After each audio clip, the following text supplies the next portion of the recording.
Study IQ IAS, अब तैयारी हुई अफोर्डेबल। हेलो दोस्तों, नमस्कार। स्वागत है आप सभी का स्टडी IQ में। मैं हूं आपका दोस्त एजुकेटर दीपांशु सिंह।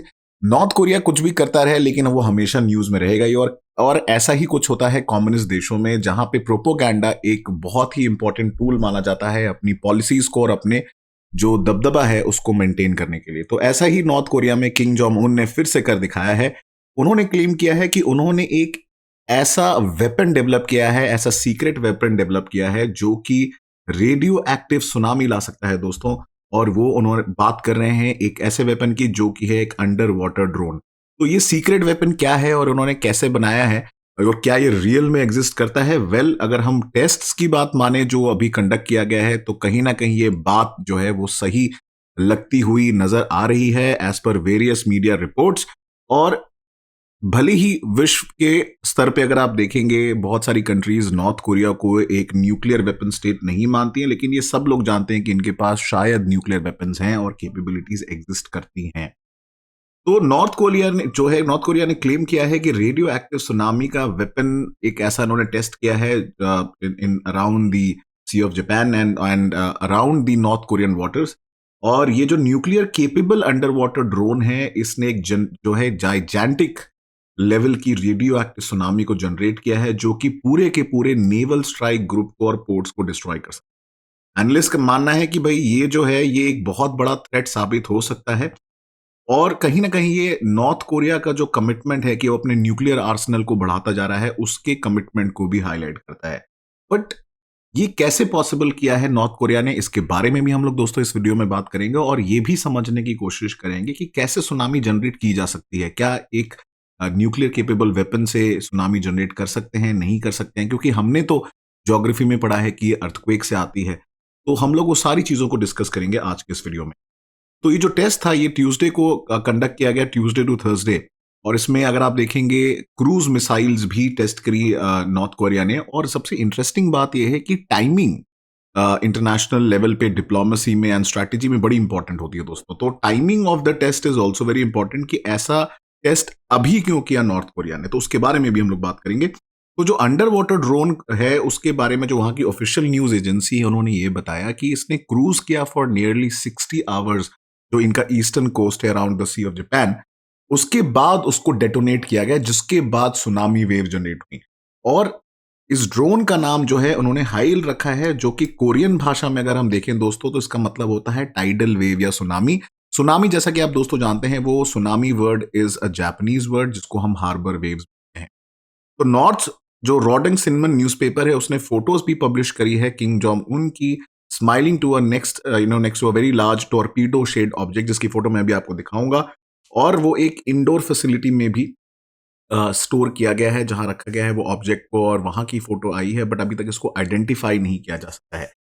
तो कैपेबिलिटीज की अगर हम दोस्तों बात करें इस वेपन की, तो जो ऑफिशियल उनकी न्यूज एजेंसी है KCNA, उन्होंने बोला है कि जो मिशन रहेगा इस under water nuclear strategic weapon का, वो रहेगा कि वो स्टेल्थली कैसे इन्फिल्ट्रेट कर सकता है ऑपरेशनल वाटर्स में दूसरी कंट्रीज को, जो कंट्रीज उनके लिए थ्रेट है जैसे कि अमेरिका, साउथ कोरिया।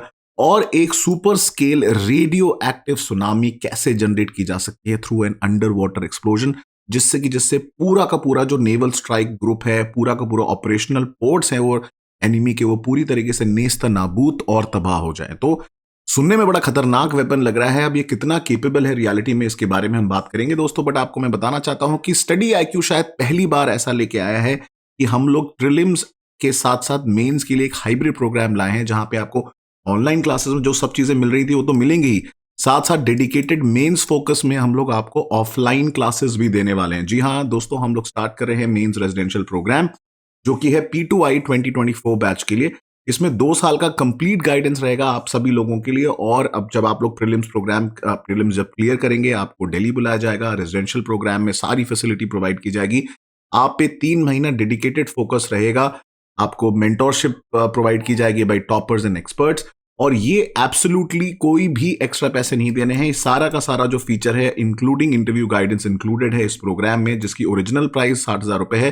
बट अभी दोस्तों कुछ दिनों तक ऑफर चल रहा है, तो आप फटाफट डीप लाइव कोड यूज करके एनरोल कर सकते हैं, जिसमें सीधे सीधे आपको 32,000 का डिस्काउंट मिल जाएगा और ये मात्र 27,999 में मिलेगा आपको। तो दोस्तों ये बैच आज से चालू हो गया है, वेट मत करिए, फटाफट इसमें एनरोल करिए, क्योंकि बार प्राइसेस बढ़ जाएंगे तो ये फायदा आप नहीं उठा पाएंगे। और ऐसे ही सिमिलरली स्टडी आईक्यू पे और भी बहुत सारे बेहतरीन प्रोग्राम्स जिनको आप ज्वाइन कर सकते हैं। स्टेट पीएससी का भी कॉम्बो ले सकते हैं अलॉन्ग विद पीएससी, एकमात्र कोड डीप लाइव। तो बात करते हैं कि सुनामी जो ये क्रिएट करी है नॉर्थ कोरिया ने, कितनी सच्चाई है इसमें। तो मिशन जो है वो कैसे क्रिएट करके डिस्ट्रॉय कर सकती है न्यूक्लियर केपेबल एक वाटर में। अगर आप देखेंगे न्यूक्लियर केपेबल जो ड्रोन है वो पूरा का पूरा, दो इसमें डैमेजेस होंगे। एक तो जो शेयर फोर्स है सुनामी का, और दूसरा जो है कि रेडियो एक्टिविटी से भी वाइड स्प्रेड डैमेज हो सकता है एनिमी फोर्सेस को। तो दोस्तों सुनामी कैसे जनरेट हो सकती है? तो सुनामी जनरेट करने के लिए सबसे बड़ा प्रिंसिपल है कि मैसिव अमाउंट ऑफ जो वॉल्यूम ऑफ वाटर है वो सडनली उठना चाहिए, जो कि जनरली पॉसिबल हो पाता है दोस्तों अंडर वाटर जो अर्थक्वेक आते हैं और जो डीप फॉल्ट वाले अर्थक्वेक्स रहते हैं, specially around the subduction plate. वैसे ट्रांसफॉर्म बाउंड्री फॉल से भी आ सकते हैं, बट उसके अलावा underground, under water submarine volcano, submarine landslide, meteor आके गिर जाए, या फिर कई बार disturbance in the weather disturbance जो है उससे भी जनरेट होता है, बट वो इतना सिग्निफिकेंट नहीं होता। अब इसी में अगर हमें अंडर वाटर एक्सप्लोजन करा दें न्यूक्लियर केपेबल, तो उसमें भी इतना शेयर अमाउंट ऑफ फोर्स है दोस्तों की सुनामी लाई जा सकती है। और साथ साथ अगर ये ड्रोन है तो दैट मीन्स इसको आप बड़े टारगेटेड तरीके से ले जाके एनिमी फोर्सेस के पास डेटोनेट कर सकते हैं, जिससे सुनामी भी आएगी, रेडियो एक्टिव एलिमेंट्स भी रिलीज होंगे, तो काफी ज्यादा डैमेज एनिमी फोर्सेस को इससे होता है। तो timing of the test is very very important कि ऐसा अभी क्यों किया है नॉर्थ कोरिया ने टेस्ट। उसका सबसे बड़ा कारण है जो थ्रेट इनको लग रहा है by the joint military exercises of America and South Korea. Military tension are at a high point. अगर आप देखें नॉर्थ कोरिया के जो वेपन टेस्ट हैं, South Korea joint military exercises कर रहा है अपना पावर दिखाने के लिए, तो उन्होंने एक torpedo type drone type test किया है for this generating this radio active tsunami. और यूएस एंड साउथ कोरिया ने हाल ही में अपना 11 डे जो मिलिट्री एक्सरसाइज उसको कंक्लूड किया, और वो बिगेस्ट फील्ड ट्रेनिंग एक्सरसाइज है अभी अगर हम माने कुछ हाल के सालों। उसके साथ साथ they are also planning another round of joint naval drills जो कि इन्वॉल्व करेगा यूएस एयरक्राफ्ट कैरियर। तो अगर ये एयरक्राफ्ट कैरियर के पास जाके डेटोनेट किया जाएगा तो ऑब्वियस सी बात है कि जो ये क्लेम कर रहे हैं नॉर्थ कोरिया, बहुत बड़ा डैमेज पूरे के पूरे एयरक्राफ्ट कैरियर को तबाह कर सकता है ये एकमात्र ड्रोन। तो नॉर्थ कोरिया जैसे आप जानते हैं दोस्तों कि अपने न्यूक्लियर आर्सेनल को जो वो क्लेम करते हैं कंटिन्यूसली रैपिडली एक्सपैंड कर रहे हैं। उनकी कुछ कुछ न्यूक्लियर केपेबल मिसाइल्स हैं जो कि अगर आप देखें Scuds and Rodong missiles, they are capable of reaching to North America, साथ साथ बाकी आसपास साउथ कोरिया जापान में तो पहुंच ही सकते हैं, but they have also what is called as intercontinental ballistic missile, ICBM भी वो लोग क्लेम करते हैं। और थर्मोन्यूक्लियर बॉम्ब की भी बात आई है कि इनके पास शायद थर्मोन्यूक्लियर बॉम्ब की भी कैपेबिलिटी है। और अगर हम कोरियन पेनिनसुला की हिस्ट्री की बात करें, कॉन्फ्लिक्ट की बात करें, तो रशियो जापानीज वॉर हुआ था 1904 में। वर्ल्ड वॉर 2 के बाद आप देखेंगे नॉर्दर्न पोर्शन स्प्लिट हो गया जिसको सपोर्ट मिला यूएसएसआर का, सदर्न पोर्शन जो है स्प्लिट हो गया एंड उसको सपोर्ट मिला यूएसए का। बाद में नॉर्थ एंड साउथ कोरिया बने 1948 में, फिर से 1950 और 1953 के बीच में कोरियन वॉर हुआ। दोस्तों बताना आपको बहुत जरूरी है कि कोरियन वॉर के टाइम पे यूएन में जो इनके अग्रीमेंट और इनकी पीस कीपिंग के लिए जो कमिटी बनी थी, भारत ने उसको चेयर किया था। उसके बाद से आप देखें नॉर्थ कोरिया की ट्रेजेक्ट्री बिल्कुल अलग हो गई जब से स्प्लिट हो गया है वर्ल्ड वॉर के बाद, और साउथ कोरिया की ट्रेजेक्ट्री बिल्कुल अलग हो गई। नॉर्थ कोरिया कम्युनिस्ट स्टेट है, south Korea is more like a capitalist state, और यूएस का सबसे बड़ा और जापान का सबसे बड़ा अलाई। तो दोनों के बीच में जो लाइन है उसको 38th पैरेलल बोला जाता है, which is latitude dividing natural border बनाता है दोनों कंट्रीज के बीच में। और नॉर्थ कोरिया बॉर्डर शेयर करता है विद रशिया एंड चाइना। तो इनके बीच में हमेशा टेंशन रहती है।